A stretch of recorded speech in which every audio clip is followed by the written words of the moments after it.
기도하겠습니다. 하나님 감사합니다. 천지에 있는 그 이름을 찬양하며 하나님의 십자가의 그 보혈의 피와 구속하심에 감사하며 또 부활의 능력 가운데 깊이 들어갈 수 있는 이 시간 되기를 원하옵나이다.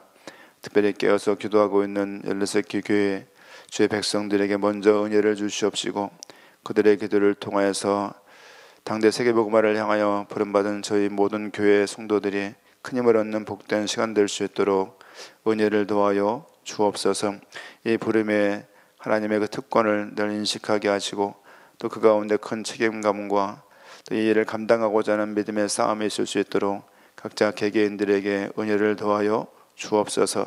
각 나라와 각 지역에서 되어지고 있는 많은 수많은 사역들 가운데 은혜를 주시옵시고 이 일을 수정들며 당대 세계복음화를 향한 하나님의 커다란 부르심에 순종해 나갈 수 있는 귀한 삶이 되도록 함께하여 주옵소서. 모든 것 주님께 맡겨놓고 감사함을 드려오며 예수님의 이름으로 기도합니다. 아멘. 로마서 16장입니다.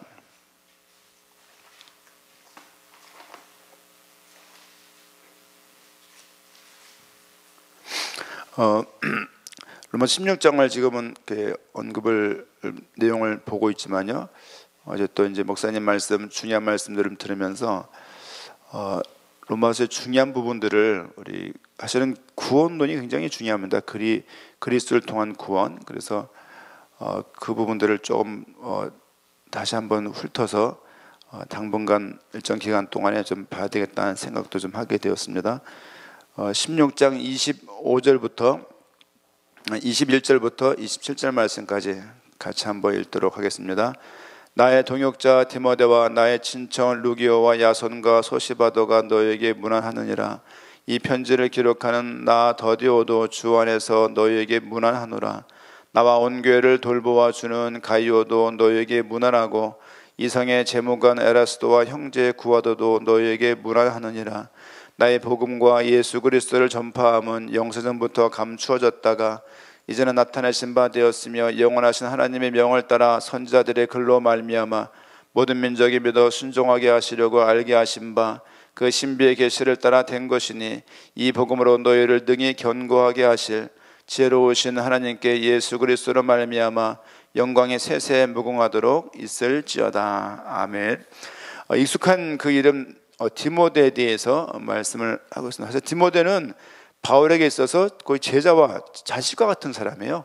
근데 그 디모데를 바울이 뭐라고 말하고 있냐면 동역자라고 말하고 있습니다. 동역자. 내 자녀가 우리 동역자가 되어준다면 너무 감사하겠죠. 제자와 같은 사람들이 어느 날 동역자가 되어주는 그 영광을 볼 날들이 우리가 늘 있겠죠.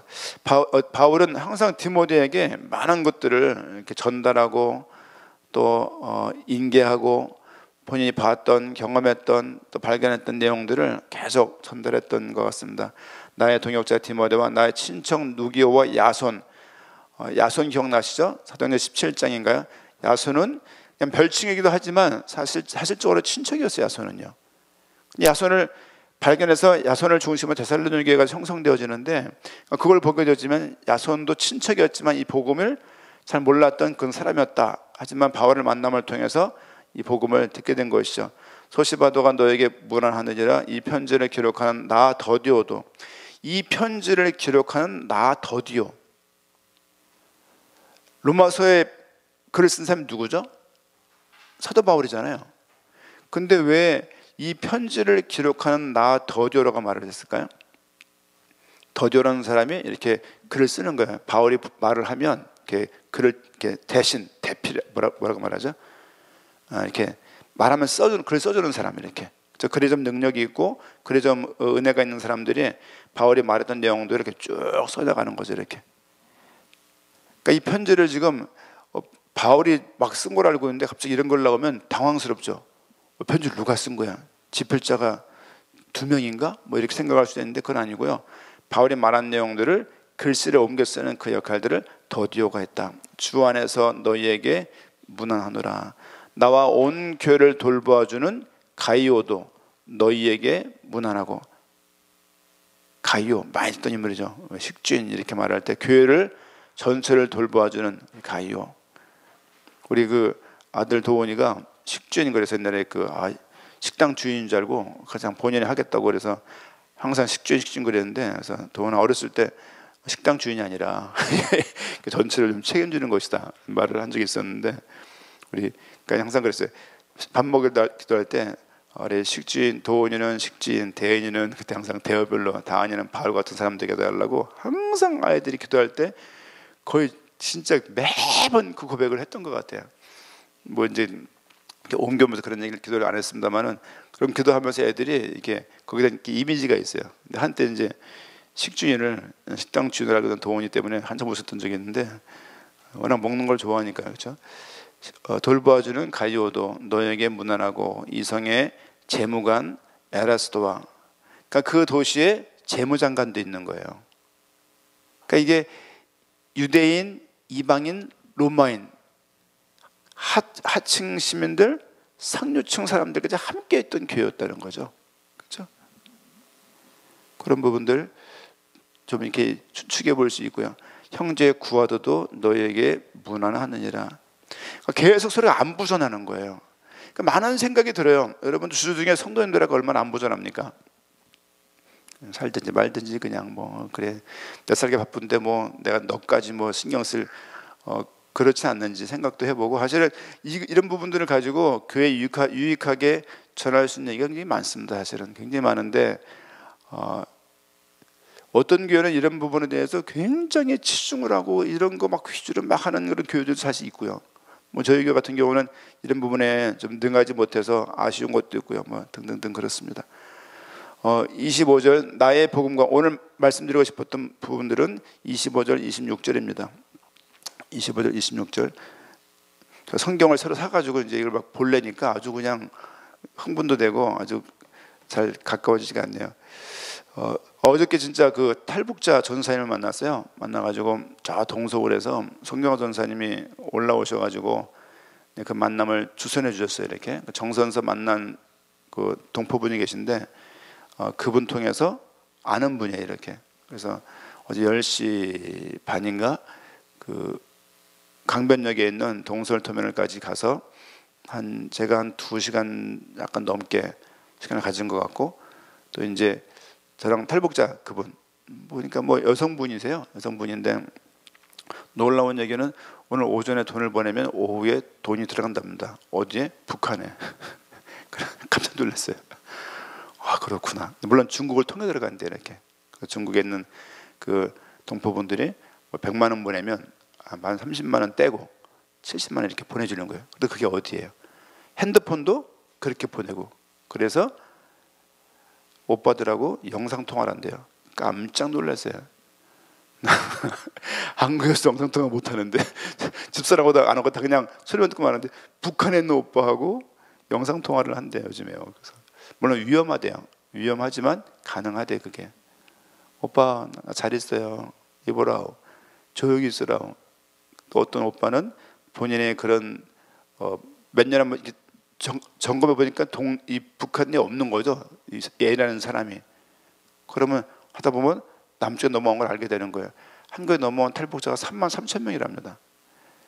그래서 그것 때문에 탈북한 거 알고서 오빠한테 피해가 가갖고 그 도지사 같은 높은 사람이었는데 쫓겨나고 잘리고, 갑자기 너무 이 스트레스에 돼갖고 한 달 만에 돌아가시고 이런 일 실제 있고, 그리고 막 뭐 진짜 아우지 탄광 가는 거는 예사고, 우리가 들었던 얘기들 어려서 아우지 어려서 들었는데 지금 영상 통화 가능한데 지금도 아우지 탄광을 갈 정도로 많은 그런 게 있다는 말을 들으면서 그 몸도 많이 안 좋으세요. 왜냐면 탈출하다가 2번인가 잡혀가지고 감옥 가서 두들겨 맞고 막 그래서 막 자살하려고 시도도 하고 그러다가 이 간이 상해가지고 뭐 간경화 증세까지 이렇게 있고, 또 이제 뭐 또 이렇게 뭐 암도 오시고 막 그랬다는 말을 들으면서 뭐 그냥 북한 2,500만을 향한 하나님의 계획을 찾는 막 그 부분이 너무 귀하더라고요. 그래서 이제 그분에게 성경의 복음과 성경의 전도, 당대 세계 복음화가 우리의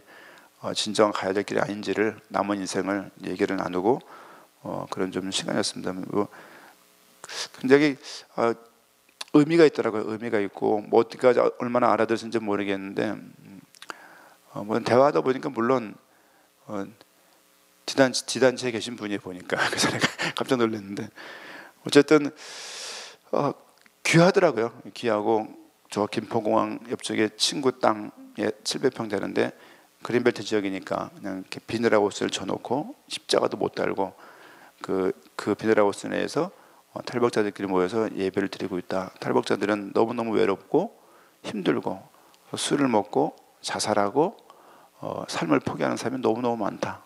막상 와보니까 남쪽 좋아 이런 거 있지만 천국과 같이 막상 오면 현실이잖아요. 이게요. 경쟁하기도 어렵고 왜냐면은 문화가 많이 다르니까. 그래서 많은 사람들이 생명을 찾아서 왔는데 생명을 막 놔버리는 일들이 너무너무 많다. 그래서 본인은 그런 부분에 쓰임 받고 싶다는 말을 해서 귀하다. 그리고 뭐 언니들 조카들을 거의 다 꺼냈어요. 이렇게 통해서 아주 몇 년간 목숨을 걸고 그런 일을 많이 했더라고요. 그래서 참 감사하다 싶은 생각이 많이 들었습니다. 자, 어쨌든요, 이 복음이 25절 말씀 보니까 나의 복음과 예수 그리스도를 전파함은 영세전부터 감추어졌다가, 그죠? 나의 복음과 예수 그리스도를, 그러니까 복음과 예수 그리스도를 계속 설교하고 훈련하고 전달하고 전파했던 것이 사실은 바울의 사역이었습니다. 복음과 예수 그리스도가 따로 있는 게 아니라, 그렇죠? 복음과 예수 그리스도를 계속 전한 거예요. 그러니까 예수 그리스도에 대한 복음을 계속 전달을 한 거죠. 뭐 시원 성경 보면 더 쉽게 나와 있지만, 그러니까 복음인 예수 그리스도를 전파하는 것이 바울의 인생이었어요. 로마서 1장부터 계속 뭘 전했냐? 이거 전한 거예요. 그렇죠? 모든 설교가 예수가 그리스도라는 부분이었고, 또 글을 쓰고 있는 로마서 이 내용에도 계속 복음인 예수 그리스도를 전하고 글을 쓰고 이 각도로 저 각도로 계속 전달한 것을 알 수가 있죠. 전파함은 영세전부터 감추어졌다가 오래전부터 감추어져 있던 것이에요. 그러니까 언제를 말하냐? 구약을 말하는 거예요. 창조할 그때부터, 그렇죠? 바울이 서 있는 그 시간까지 감춰져 있던 것이, 바울도 전혀 깜짝같이 몰랐던 그 복음이 어느 날 복음이 보이기 시작했고 깨달아지기 시작한 거예요. 옛날에 제가 그 기도원을 한참 다닐 때, 대학생 때 한 3, 4학년 때 영락기도원을 서울에 수유리에 있는 영락기도원이 있습니다. 그리고 갈멜사 기도원 여기서 11km 지점에 갈멜사 기도원이 있어요. 코스트코가 여기서 10km예요. 가까운 거리죠. 안양 쪽에 초입했는데, 그 다음에 오살리 기도원은 정말 많이 갔습니다. 대한수도원부터 시작해서 사람을 많이 안찰하고 병을 낫게 한다는 그 대한수도원 갔었고요. 뭐 하늘산 기도원 뭐 말할 것도 없고요. 뭐 그냥 많이 다녔, 청기산 뭐 많이 다녔던 것 같아요. 많이 다니면서 그때 그 아침에 기도원 끝나고 정기 모임 끝난 다음에 소모임이 생겨요. 여기저기 이렇게. 그때 기도한다는 분들이 모여서 성경을 가지고 상담하는 사람들에게 말씀을 주는 거예요. 탁 펴가지고 짚어가지고 오늘 준 말씀 이 말씀이야 받아 딱딱 주는데, 그 말씀이 신학생한테는 저에게 가난한 거 아무것도 모르고 어떻게 될지 모르고 성경을 어떻게 봐야 될지도 모르고 복음도 잘 모르고 무조건 주를 믿고자 하는 그 신실한 마음, 그냥 집안은 다 불신자 배경이니까 대화할 수도 없고 대화가 도무지 안 되고 갈 곳은 없고, 그러니까 막 삼각산 기도원 같은 데 가갖고, 우리 그 교회가 금요일날 같은데 애들하고 끝나고 기도원 들어가갖고 다 각 교회 금요일에 가버리고, 저에겐 금요일가 없었기 때문에 그 당시에 그냥 기도원에서 막 방석 이렇게 몇 개 모아서 깔고 자고 하다가 아침에 기도하다가 뭔가가 힘을 얻고 잘 했던 것 같아. 이렇게 물론 그 당시 많은 거 기도했던 것 같아. 내 안에 있는 막 복잡했던 것들, 왜냐면 복음으로 이게 정리가 안 되니까 나도 산만한 거야. 이게 막 내가 복잡해가지고, 그 당시 뭐 자존감이 뭔지 이런 걸 잘 몰랐어요. 모르고 뭐 상처가 뭔지 그냥 괴로운 거지, 인생이 그냥 뭐 그런 거죠. 이렇게 뭐 그런 가운데 그분들 보면서 너무 능력 있고 너무 귀해 보이는 거예요. 딱 보고서 말씀 받아 딱 말씀 주시는데, 그분이 막 그냥 너무 그 말씀 붙잡고 좋아하고 또 저쪽 구석에 방석 끌고 가서 기도를 막 하는 그런 모습들이 너무너무 그 은혜로워 보이는 거예요. 물론 크면서 그 잘못됐다는 걸 알게 됐어요. 아, 이게 완전히 무당들이구나, 점쟁이들이구나를 알게 됐고, 그런 부분에 대해서 조금 경계하고, 열심히 다 믿으려고 하지만 사실은 다 저렇게 믿을 수도 있겠다라는 생각이, 교회에서 그런 말 안 했겠습니까? 합동적 교회였으니까 막 잘못된 믿음에 대해서 얼마나 많이 말을 많이 했겠어요. 사경회를 하면서 부흥회를 하면 그런 말을 얼마나 많이 말을 했겠냔 말이야. 근데 내가 갈급하니까 그런 데 가서 그게 막 들리고 보이는 거, 그런 것들이. 그러니까 교회에서는 이러고 앉아있지만 속에서는 빨리 기도원 가서 그 내용을 들어야지, 이런 생각이 항상 있는 거예요. 그분 앞에 가서 말도 못 물어요. 왜? 신학생이니까 다들 권사님들 이렇게 집사님들 와서 그러고 있는데 그냥 자존심이 또 이렇게 있잖아요, 신학생이라는 게. 그러니까 저 구경 가서 보면서 야, 저거 어떻게 저런 걸 받을 수 있나, 그런 생각을 했던 것 같아요. 감추어진 것을 그렇게 푸는 게 아닙니다. 그렇죠? 그거는 교회 복음을 활용한 무당의 무당.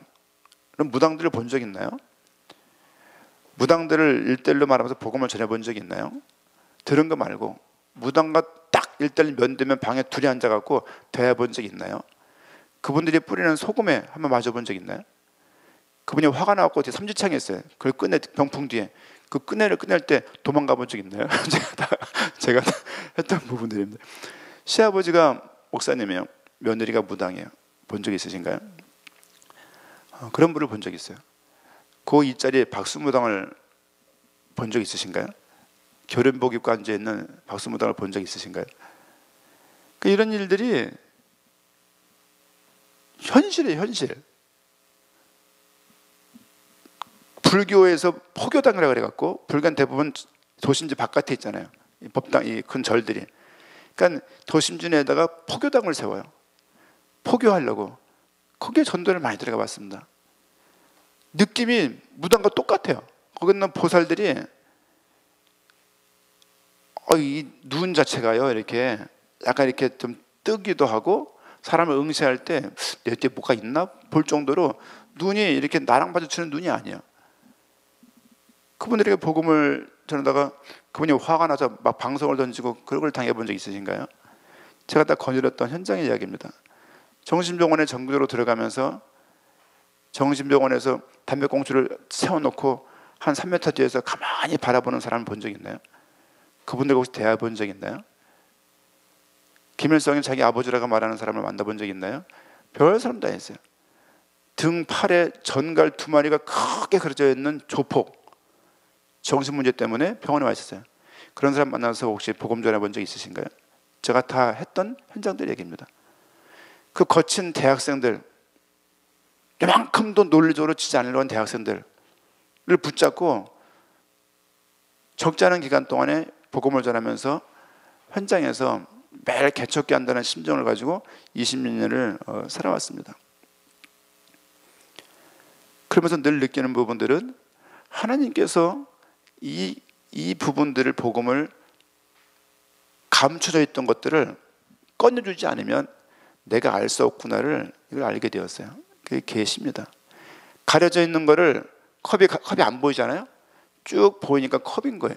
이게 드러내는 것이 계시예요.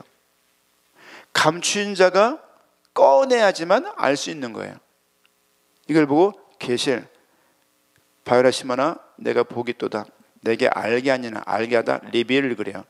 계십니다. 감춰져 있는 걸 드러내는 거예요. 이 복음은 감춰져 있던 거예요. 그래서 많은 문제가 생겨요. 왜? 감춰진 것을 내가 봤다 이거예요. 감춰져 있는 것을 내가 깨달았다 이거예요. 못 깨달은 사람들은 그걸 보고서 홀릴 수밖에 없고 그걸 보고 따라갈 수밖에 없어요. 왜? 능력 있어 보이고 영적으로 보이고 신비해 보이고 실제 현실 속에서 응답이 있잖아요. 하지만 아무리 내 인생에 도움이 되고 답이 되고 힘을 얻는다 하더라도 성경에서 말하고 있는 전체 부분과 어우러지는 부분이 아니라면 그건 틀린 거예요. 큰일 납니다. 신앙이 얼마나 중요하냐면요, 너무 막 그냥 형아화하다가도 교회를 딱 떠나서 교회를 다른 길 다니면요 금방 남대요. 왜 그러냐? 믿음이 달라지는 거예요. 믿음이. 배신자란 말을 저도 들어봤습니다. 왜 배신자일까요? 직장에서 한 명이 사업을 끝내고 독립해서 나가면 박수 쳐주잖아요. 성공하시라고. 필요한 거 있으면 도와드릴게요. 근데 교회 내에서는 배신자란 말을 해요. 우리 입에서도 나와 있어도 안 될 얘기고 그런 말을 해서도 안 되면 배신자라뇨. 그건 말이 안 되는 얘기죠. 그런 얘기를 근간에도 교회 내부에서도 종종 전달되져 와요. 어제 목사님이 말씀하시면서 수없는 얘기를 들으셨겠지만 수없는 얘기를 하지 않으셨어요. 왜냐하면 성도들을 가능한 한 올바른 길로 이끌기 위해서 성경의 근거에서 계속 객관적으로 말씀을 주셨어요. 너무 감사하고 저런 모습은 배워야 되겠다 생각도 들고 당대 세계복음화에 정말로 유익한 쪽으로 모든 것들이 해내야 되겠다. 늘 그 마음이지만 그렇지 라는 생각을 했습니다. 말씀드렸죠. 어떤 공을 투수가 던져도 포수의 입장에서는 받는 게 맞는 거예요. 커브 던지면 커브 받고 직구는 모든 공을 다 받는 게 포수죠. 말씀드렸을 겁니다. 그런 역할을 감당해야 되겠다. 왜? 당대 세계복음화 이 길이 맞기 때문이죠. 물론 성향과 많은 것이 다르지만 같은 길을 가고 있기 때문에 그렇습니다. 오래전부터 구약에서 계속 말을 했는데 모세기를 향해서 무슨 얘기하냔 말이에요. 출애굽을 향해서 무슨 얘기하냔 말이에요. 홍해를 건너는 사건과 도피성을 통해서 노뱀을 통해서 뭘 말하고 있냔 말이에요. 이사야를 통해서 엘리야를 통해서 예레미야를 통해서 많은 역사를 통해서 많은 왕들과 선자를 통해서 뭘 말하고 있냔 말이에요. 그 말을 통해서 은유적으로 숨겨놓았던 감춰왔던 그것이 뭐냔 말이에요. 그것이 예수가 그리스도라는 이 복음인 거예요.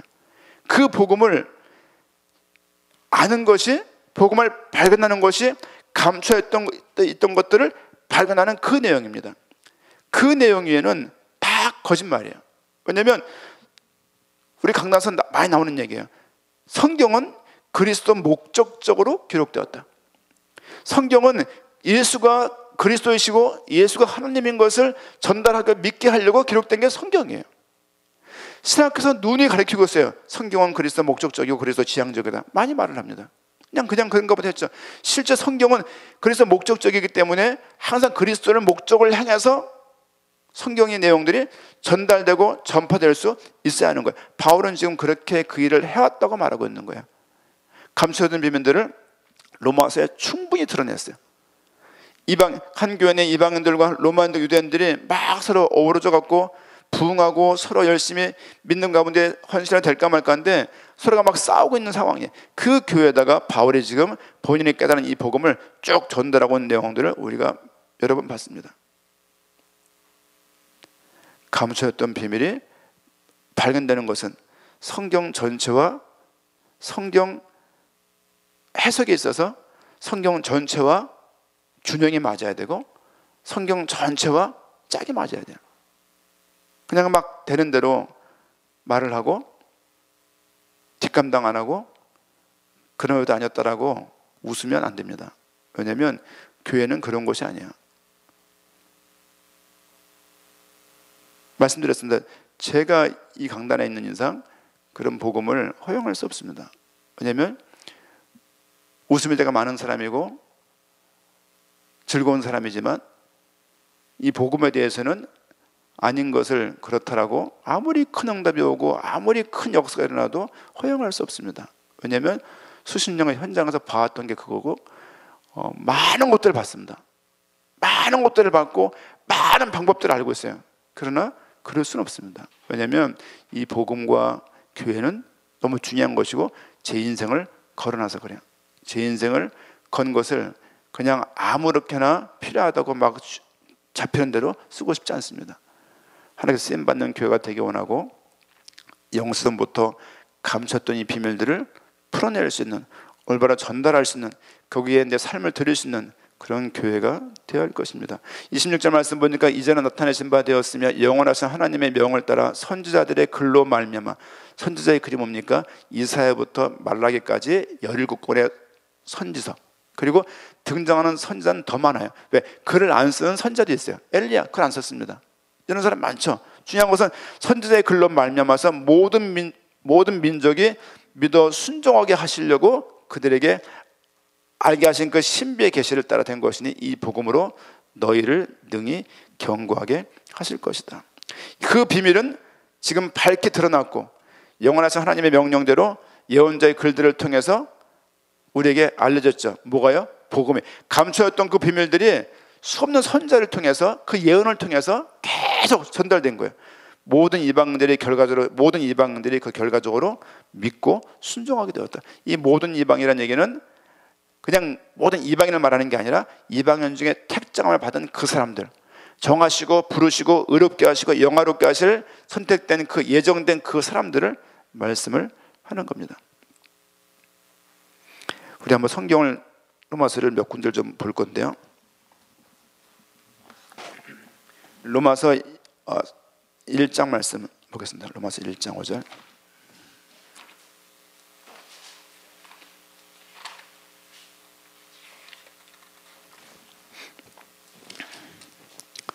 로마서 1장 5절. 그로 말미암아 우리가 은혜의 사도의 직분을 받아 그의 이름을 위하여 모든 이방인 중에서 믿어 순종하게 하나니 너희도 그들 중에서 예수 그리스도의 것으로 부르심을 받은 자니라. 무슨 말이냐면요, 바울은 지금 사도 직분을 받았는데 받은 그 내용의 방향이 뭐냐면 모든 이방인 중에서 믿을 사람을 찾는 거였어요.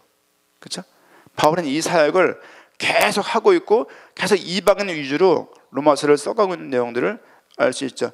이방인들이 어떤 사람이었냐? 1장 28절입니다. 같이 한번 읽겠습니다. 또한 그들이 마음에 하나님 두기를 싫어하며 하나님께서 그들을 그 상실한 마음에 내버려 두사 합당하지 못한 일을 하게 하셨으니, 마음에 하나님을 두기를 싫어했던 그 사람들이에요. 누가? 이방인들이요. 유대인들은 어떻든지 간에 하나님을 두려워하고 하나님을 믿고 하나님을 경외하고 예배하는 자들이었어요. 참 감람나무로서 축복을 누리고 있는 사람들이었어요. 그러나 돌 감람나무였던 이방인들은 하나님을 두기를 싫어하는 거예요. 그렇죠? 많은 성도가 많은 이유를 말하는데 사실은 하나님을 두기를 싫어하는 모습을 발견할 때 너무너무 마음이 아파요. 이런 오해를 하고 저런 오해를 하고 그것이 아니라고 말을 해도 그거라는 거야. 막 하나무인이야. 아마 이랬을 것이다. 그렇지 않습니다. 이번에 카톡을 옮긴 것만 해도 오해하는 분이 많이 있는 것 같아요. 나를 이렇게 하기 위해서. 그렇지 않습니다. 그렇지 않다고 누누이 말을 해도 오해는 misunderstand, 그렇죠? 이해하는 게 미스가 된 거예요. 이게 그게 아니라고 말을 해도 어떻게 그렇게 오해를 천재적으로 이렇게 할 수 있는지, 어떻게 이렇게 아니라고 말을 해도 그것이 맞다라고 주장하는지 너무 놀라워요. 이 믿음은 도대체 뭔지, 어떻게 그걸 해야 될지. 하나님께서 감춰졌던 비밀들을 우리가 안다는 것은 너무 큰 축복이죠. 우리 11장 17절을 한 절 더 보겠습니다. 11장 17절. 우리 사도 바울이 말했던 젖붙임에 대한 이방인 구원에 대한 얘기를 말을 하면서 젖붙임 비유를 말하죠. 11장 17절 같이 읽겠습니다. 또한 가지 얼마가 꺾였는데 돌 감람나무인 내가 그들 중에 젖붙임이 되어 참 감람나무 뿌리의 진액을 함께 받는 자가 되었은즉. 이렇게 보면 무슨 말인가 싶죠. 원래 젖붙임은 품종 개량이 목적이다. 그래서 돌 감람나무에 참 감람나무 가지를 붙여야 좋은 열매를 맺히는 거예요. 사도 바울은 농부가 아니었던지 아니 어떤 다른 의도가 있었는지 모르겠지만 의도가 있었던 것 같아요. 어떻게 말하면 반대로 얘기하는 거예요. 참 감람나무, 좋은 가지에 나쁜 가지를 덧붙인 거예요.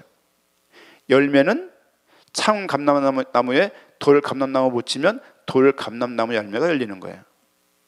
그렇죠? 원래는 개량 품종이 덧붙인 목적이라니까 이렇게 쓰면 안 되는 거예요. 반대로 써야 되는 거예요. 농사 원예 유튜브를 여러 개를 봤어요. 나쁜 나무에 좋은 가지 붙이는 거예요. 근데 여기서는 좋은 나무에 나쁜 가지를 붙였다라고 말하는 거예요. 이거 말을 하면서 이 본문의 핵심이 뭐냐면 참 감람나무 뿌리의 진액을 함께 받는 자가 되었다. 여기에 핵심이 있는 거예요. 참 감람나무 유대인들이에요. 유대인들이 받았던 그 복음, 감추었던 그 복음, 누렸던 그 복음, 발견한 그 복음들이 그 복음을 참 감람나무를 통해서 돌 감람나무가 공급받고 있는 거예요. 이것이 구원이다 라고 사도 바울은 지금 우리에게 말씀을 주고 있는 것입니다. 우린 모두가 모든 사람이 의롭지 않았고 모든 사람이 죄인입니다. 죄인이었습니다. 죄의 삭은 사망이고 한 번 죽는 건 사람에게 정하신 것이고 그 외엔 반드시 우리에게 심판이 있습니다. 그럼에도 불구하고 로마서 5장에서 십자가 죽으심으로 우리를 그 십자가 죽음에 편입시켰다고 말씀하십니다. 우리의 구원은 전적인 하나님의 계획에 의해서 편입된 거예요. 이미 완벽하게 이루어진 거예요. 그러나 아직 이 믿음이 죽는 그 순간까지 계속 믿음을 성장시켜 나가는 거예요. 말이 들렸어요. 최 목사님 설교 새벽기도 듣지 마라, 듣지 말래요, 이런 말을 한번 들었어요. 왜? 영적 싸움을 모르고 복음을 모르는 분이다. 오, 그런 말 들었는데 순간 그냥 별 얘기 다 있구나. 이게 계속 뭐가 남는 거야. 이거 어떻게 이걸 로마서를 말을 해야 됩니까? 그런 얘기를 청년들이 주고받았다는 얘기를 들으면서 물론 모든 얘기가 저한테 제일 늦게 들어옵니다. 제가 제일 그렇죠. 뭐 감사하죠. 뭐 경계를 삼고 더 믿음을 드리고 성경 보려고 애를 씁니다. 부족한 거 충분히 이해를 하고. 그런 말들을 할 수 있을까 생각하면은 막 한편으로는 열도 나고 한편으로는 기가 막히고, 그러면서 한편으로는 주여 이러고 또 십자가의 죽음 가운데 합해진 거예요. 로마서 6장 그 부활로 우리가 의롭게 된 거예요. 이 구원은 하나님이 하신 거예요. 우리가 한 게 아닙니다. 하나님이 하셨기 때문에 우리가 취소할 수 없어요. 우리의 형편과 우리의 수준과 우리의 어떤 부족함으로 구원이 취소되거나 구원이 물러지거나 구원이 번복될 수 없어요. 이것이 구원에 있는 위력이에요.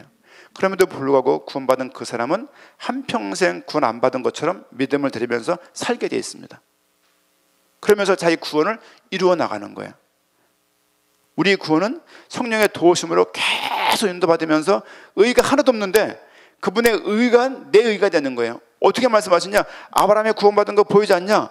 아브라함은 아브라함의 구원을 위한 것이 아니라 네 구원을 위해서 아브라함을 저렇게 구원하신 것이다. 믿음의 조상. 아브라함이 하나님께 향해서 온전히 믿음을 드렸네? 안 드렸어요. 자식을 주겠다고 말하니까 아멘 해놓고 자식을 안 주니까 부인과 얘기해서 종을 몸종 얻어갖고 애를 낳잖아요. 이 자체가 불순종이에요. 성경에서는 아브라함의 그 행위를 믿음 없다 하지 않고 그의 믿음을 믿었던 그 시점 그 믿음을 하나님께서 의롭게 여기시고 아브라함을 축복하세요. 이렇게 한 것처럼 너희들을 내가 구원했다는 얘기가 성경 전반부에 있는 아브라함에 대한 이야기에서 나온 그 얘기들입니다. 이걸 보게 되면 스스로 뭘 얻는 게 아니에요. 하나님에 의한 구원이에요. 이 구원을 취소할 수 없습니다. 그 보좌를 버리시고 이 땅에 와서 우리 구원하신 그분의 구원이 부족하다. 그럴 수 없습니다. 하나님이신 그분이 십자가 돌아가셨는데 그 구원이 부족하다. 그럴 수 없어요. 또 다른 보혜사 성령을 보내셔서 우리 인도하시는데 그것이 부족하다. 그럴 수 없어요. 지금도 살아계신 그 성자 하나님께서 삼위일체 하나님 사역을 구속사역을 하시면서 우리 구원을 이루어 나가시는데 그 구원이 부족하다? 그럴 수 없어요. 누가 대적을 하고 누가 송사를 하고 누가 정죄를 해도 하나님 사랑에서 끊을 자가 없다라고 로마서 8장에 못을 받고 있잖아요. 특정한 어떤 행동들을 계속 해야지만 구원이 진전되는 게 아니에요. 누가 우리 구원을 전진시킬 수가 있습니까? 우리 어떤 수고가 구원을 어떻게? 우리는요 하나님을 인식할 수도 없고 하나님을 이해할 수도 없고 하나님을 쫓아갈 성품이 없는 사람들이에요. 그렇죠? 이런 우리를 구원하신 것이 전적인 하나님의 은혜라는 거예요. 그렇게 구원을 이루신 그분이 우리 구원을 이루어 나가실 거예요. 1월 4일날 제가 어떤 설교인지 모르겠지만 그런 얘기, 로마서에 대한 얘기를 했어요. 구원의 점진성에 대해서. 그 설교가 잘못됐다는 말이 들려왔어요. 왜? 1월 달이 언제입니까? 지금 6월 달인데. 왜 이럴까? 성령의 도우심으로 우리 구원은 유지되고 지속되고 성장하게 되어 있습니다. 우리를 영화롭게 하실 것이고 모든 이방인을 불러서 감추는 비밀들을 보이신 거예요. 하나님이 세상을 이처럼 사랑하사 독생자를 주셨으니 이런 저를 믿는 자마다 멸망치 않고 영생을 얻게 하려 하심이니라. 이 말씀은 하나님 말씀이에요. 주신 그 말씀은 이렇게 하면 좋아가 아니라 그 말씀을 이루실 것이기 때문에 말씀을 주신 내용들입니다. 로마서 우리 8장 한번 보겠습니다. 8장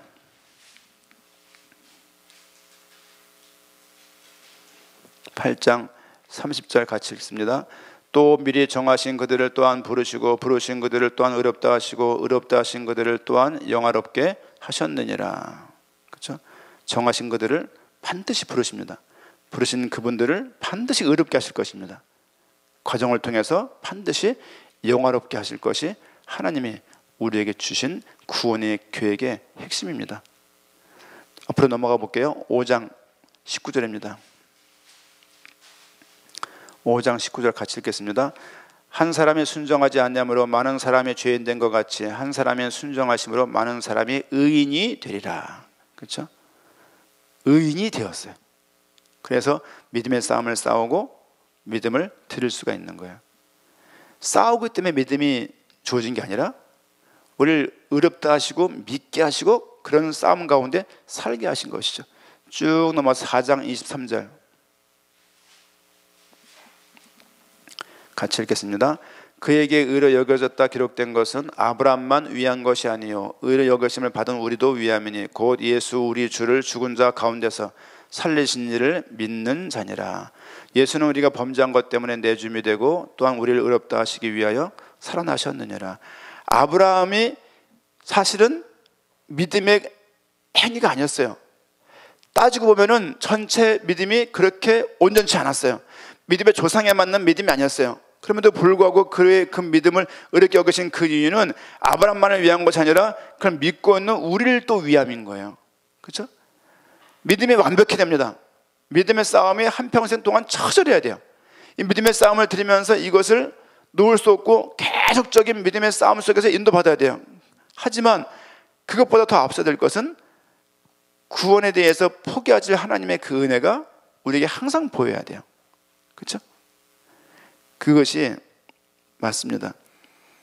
하나님의 내 안에 계신 내주는 우리가 생각하는 것보다 큰 것입니다.